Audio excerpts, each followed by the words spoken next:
was they went up there to help the Hammonds, to get justice for the Hammonds, and also to teach people about the ranchers are losing their ground all across the country. I come from a ranching family, so I know the fight of the rancher is a huge concern.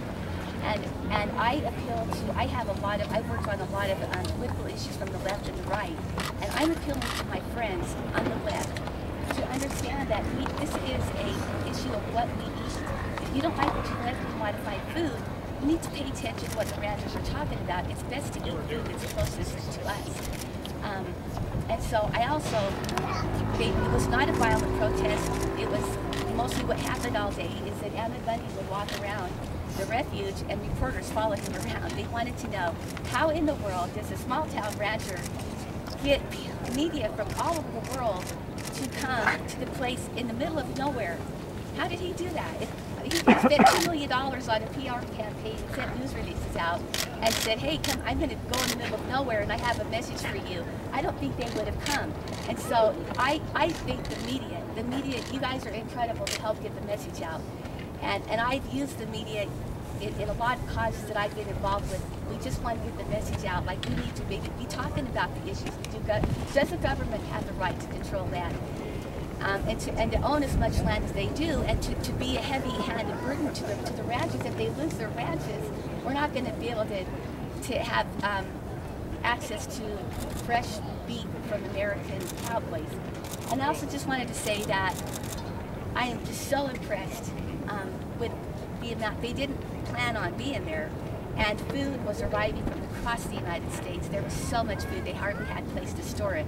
They had gallons of oysters and clams, 5-gallon buckets full, big bricks of cheese, cans of food, fresh fruits and vegetables that people were sending to them to say they had heard that they had not planned to stay up there, and they would have stayed there until nobody wanted them there, until the unfortunate death of LaVoy. And so I just wanted to go and help manage the message. And I can stand here today and tell you that it's not a violent protest, that they just want, Ammon Bundy, in fact, had been there 2.5 months earlier trying to bring attention to this issue, and he didn't get the attention until they took over the refuge.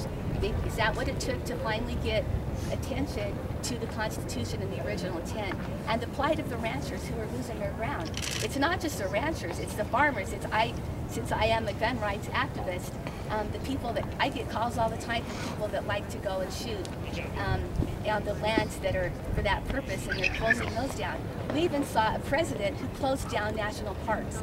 If a president can close down national parks, it's not going to stop with the ranchers. They're going to close down everything. How could anybody close down, in a budget crisis, we close down the national parks? Is that what is coming our way?